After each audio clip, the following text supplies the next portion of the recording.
आप देख रहे हैं न्यूज नाउ 24/7। तो मैं दिल्ली के लोगों को कहना चाहता हूं, आज आपका बेटा दोबारा जेल जा रहा है, इसलिए नहीं कि मैंने कोई भ्रष्टाचार किया है, इसलिए कि मैंने तानाशाही के खिलाफ आवाज उठाने की जरूरत की है। अभी कल एग्जिट पोल आए हैं, मेरे से लिखवा लो, सारे एग्जिट पोल फर्जी हैं, बिल्कुल फर्जी हैं। एक एग्जिट पोल वाले ने राजस्थान में टोटल 25 सीट है, उसमें 25 में से 33 दे दिए उन्होंने बीजेपी को। मैं सारे इंडिया गठबंधन की पार्टियों को बोलना चाहता हूं, अपने अपने काउंटिंग एजेंट को बोल दो, पूरी तरह से सतर्क रहे। आखिरी तक अगर हार भी रहे हैं तब भी उठ के ना आए। कई बार क्या होता है, एक राउंड में, 2 राउंड में, 3 राउंड में हार गए तो उठ के चले जाते हैं। उठ के नहीं जाना, सबसे लास्ट में रैंडम जितने बूथ होते हैं, ईवीएम मशीन होती है, उसकी पर्चियां पड़ती हैं। उन पर्चियों में से 5% पर्चियां उठाई जाती हैं। उन 5% ईवीएम की मैचिंग वीवीपैट की स्लिप से कराई जाती है। वीवीपैट पे जो स्लिप है उसकी काउंटिंग होती है, जैसे बैलेट पेपर की काउंटिंग होती थी, और उसकी काउंटिंग और ईवीएम की चेकिंग होती है, दोनों की। एक भी मशीन अगर मैच ना करे तो वहां चुनाव रद्द कर दिया जाता है। तो अगर आपने ये चेकिंग कर ली वहां पे, तो इसका मतलब फिर ईवीएम का घोटाला हम बचा सकते हैं। फिर ईवीएम के घोटाला अगर कर रखा इन्होंने तो हम उसको एक्सपोज कर सकते हैं। तो सब लोगों ने लास्ट तक रुक के, आपका कैंडिडेट हार भी रहा है तब भी आखिरी तक रुक के आपको ये ईवीएम की चेकिंग करा के आनी है, ईवीएम और वीवीपैट की मैचिंग करा के आनी है। दिल्ली के सीएम अरविंद केजरीवाल ने तिहाड़ में सरेंडर कर दिया है। इससे पहले उन्होंने पार्टी दफ्तर में कार्यकर्ताओं को संबोधित किया। उन्होंने इस दौरान अपने कार्यकर्ताओं को ईवीएम का पूरा खेल समझाया। उन्होंने बताया कि अगर आपके कैंडिडेट हार भी रहे हों तो आपको वहां से उठ के नहीं जाना है, बल्कि आपको आखिर तक रुके रहना है। केजरीवाल ने कहा कि गिनती से पहले फर्जी एग्जिट पोल कराने की क्या जल्दी थी, ये समझने की जरूरत है। मुझे भी समझ नहीं आया था। कई सारे लोगों के मन भी बहुत सारी बातें चल रही है। एक थ्योरी यह चल रही है कि इन्होंने मशीनों का घोटाला कर दिया। केजरीवाल ने कहा कि मैं इंडिया गठबंधन के नेताओं को भी बोलना चाहता हूं कि अपने अपने काउंटिंग एजेंट को बोल दो कि पूरी तरह से सतर्क रहे। आखिर तक अगर हार भी रहे हैं तब भी उठ के ना आए। कई बार 1 या 2 राउंड में हारने के बाद उठ के चले जाते हैं। उठ के नहीं जाना। उन्होंने कहा कि सबसे आखिर में ईवीएम मशीन की पर्चियां निकलती है, उनमें से 5% पर्चियां उठाई जाती है। उन 5% पर्चियों की मैचिंग वीवीपैट से कराई जाती है। वीवीपैट की जो स्लिप है उसकी मिलान ईवीएम से की जाती है।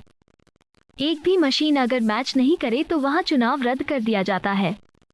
यही चीज अगर आपने जांच लिया तो फिर हम ईवीएम का घोटाला साबित कर सकते हैं। इसलिए अगर आपका कैंडिडेट हार भी रहा है तो आपको इसकी मैचिंग कराकर वापस आना है। ये लोग एग्जिट पोल के जरिए माइंड गेम खेल रहे हैं। दोस्तों, माननीय सुप्रीम कोर्ट ने मुझे 21 दिन की मोहलत दी थी। मैं तहे दिल से सुप्रीम कोर्ट का शुक्रिया अदा करना चाहता हूं, बहुत बहुत। उन्होंने चुनाव प्रचार करने के लिए मुझे ये मोहलत दी थी। 21 दिन कल पूरे हुए। अब यहां से मैं सीधा तिहाड़ जा रहा हूं। ये 21 दिन मेरे लिए बहुत विस्मरणीय है। मैंने एक भी मिनट खराब नहीं किया। रात दिन 24 घंटे देश को बचाने के लिए प्रचार किया है। केवल आम आदमी पार्टी के लिए प्रचार नहीं किया, सारी पार्टियों के लिए प्रचार किया। बंबई भी गया, भिवंडी भी गया, हरियाणा भी गया, उत्तर प्रदेश भी गया, पंजाब भी गया, जमशेदपुर भी गया। जहां मौका मिला, जहां जिसने बुलाया, उसी के लिए प्रचार करने के लिए गया, देश बचाने के लिए। मेरे सामने देश था। आम आदमी पार्टी इंपॉर्टेंट नहीं है, आम आदमी पार्टी सेकेंडरी है, पहली हमारे लिए देश है। तो मैं दिल्ली के लोगों को कहना चाहता हूं, आज आपका बेटा दोबारा जेल जा रहा है, इसलिए नहीं कि मैंने कोई भ्रष्टाचार किया है, इसलिए कि मैंने तानाशाही के खिलाफ आवाज उठाने की जरूरत की है। इस प्रचार के दौरान एक सबसे बढ़िया बात यह हुई कि सारे देश के सामने प्रधानमंत्री श्री नरेंद्र मोदी जी ने यह कबूल किया कि उनके पास मेरे खिलाफ रत्ती भर भी सबूत नहीं है। हम कहते थे ना, जब भी हमसे पूछा जाता था कि भाई ये कह रहे हैं 100 करोड़ रिश्वत ली, 100 करोड़ रिश्वत ली, वो 100 करोड़ कहां गया?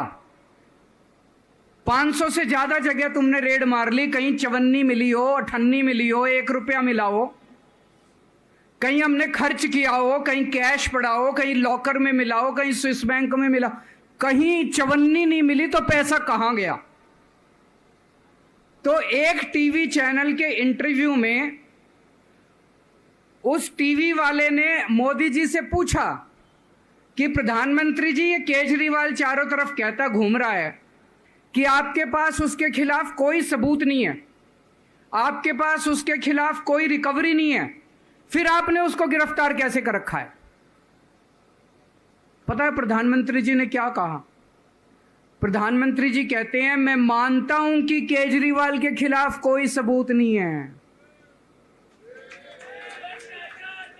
मैं मानता हूं कि केजरीवाल के खिलाफ कोई रिकवरी नहीं है, क्योंकि केजरीवाल अनुभवी चोर है।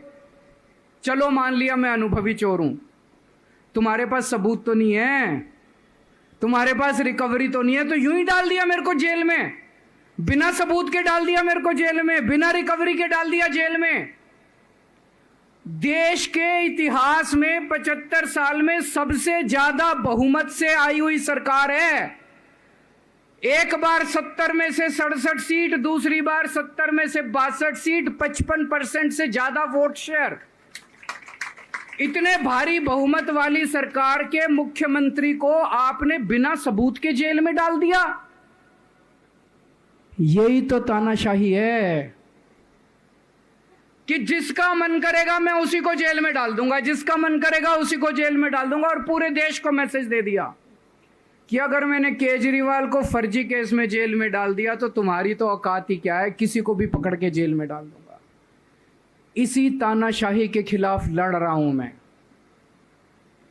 और इस किस्म की तानाशाही अपने देश को बर्दाश्त नहीं है।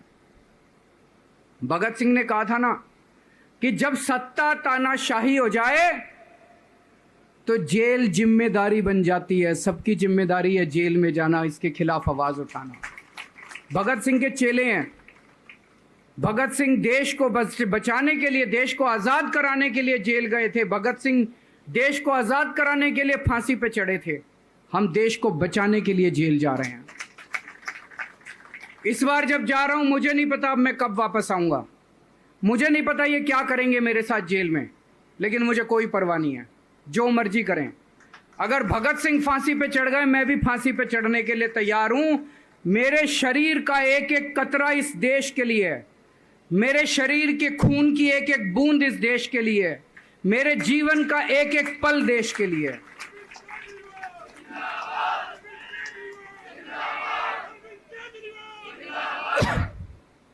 अभी मैं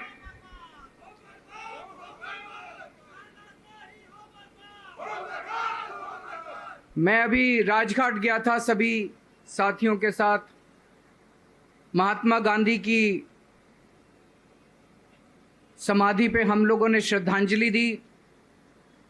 गांधी जी ने इस हमारे देश से तानाशाही का अंत किया था, वो हमारे लिए प्रेरणा स्रोत हैं। उसके बाद हम कनॉट प्लेस गए, हनुमान मंदिर, वहाँ पे हमने हनुमान जी के मंदिर में जाके हनुमान जी का आशीर्वाद लिया। 4 तारीख को भी मंगलवार है,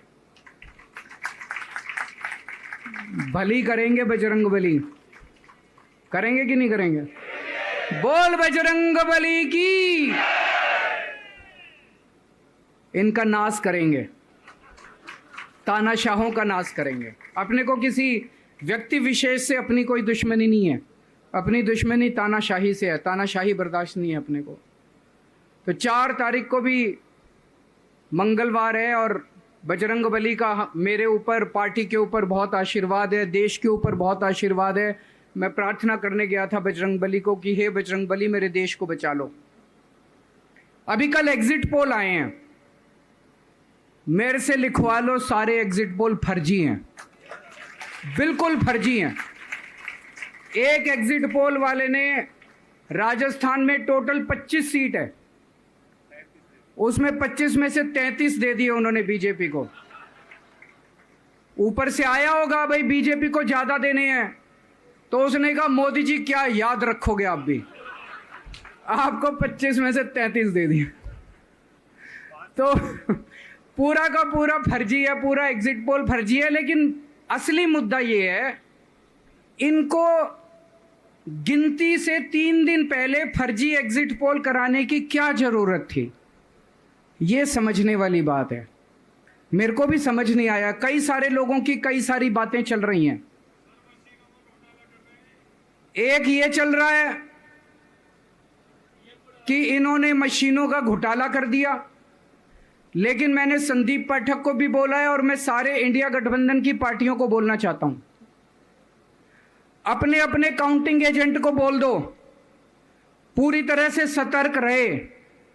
आखिरी तक अगर हार भी रहे हैं तब भी उठ के ना आए। कई बार क्या होता है, 1 राउंड में, 2 राउंड में, 3 राउंड में हार गए तो उठ के चले जाते हैं। उठ के नहीं जाना, सबसे लास्ट में रैंडम जितने बूथ होते हैं, ईवीएम मशीन होती है, उसकी पर्चियां पड़ती हैं। उन पर्चियों में से 5% पर्चियां उठाई जाती हैं। उन 5% ईवीएम की मैचिंग वीवीपैट की स्लिप से कराई जाती है। वीवीपैट पे जो स्लिप है उसकी काउंटिंग होती है, जैसे बैलेट पेपर की काउंटिंग होती थी, और उसकी काउंटिंग और ईवीएम की चेकिंग होती है दोनों की।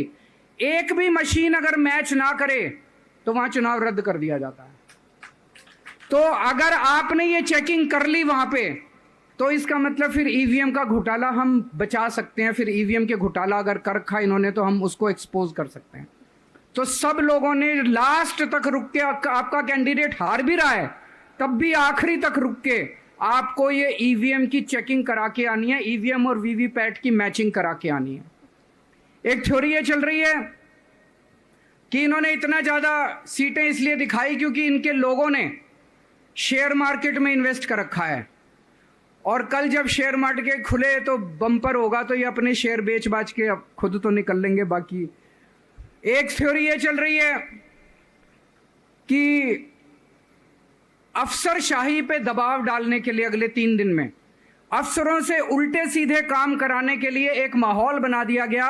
भाई आ तो हम ही रहे हैं, तो हमारी बात मानो, उल्टे सीधे काम करो, काउंटिंग में गड़बड़ कराएंगे, सब कुछ करेंगे।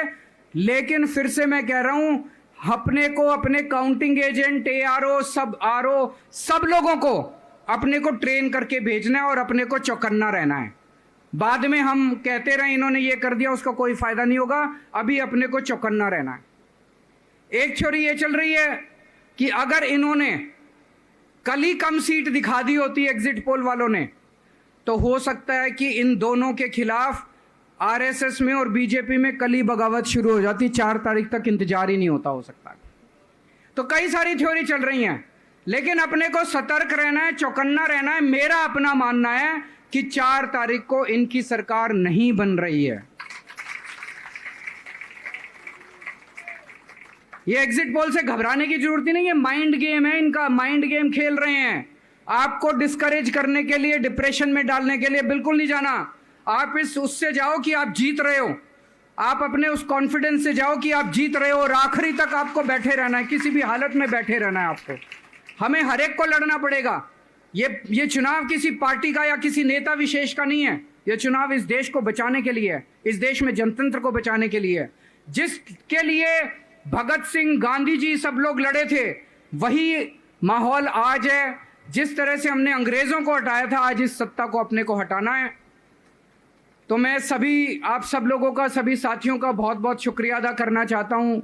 बहुत साथ मिला आप लोगों का इन 21 दिनों में। अब जब भी मैं लौट के आऊंगा फिर मिलेंगे आप लोगों से। तब तक के लिए अलविदा। आपको यह वीडियो पसंद आया हो तो इसे लाइक करें, हमारे चैनल को सब्सक्राइब करें।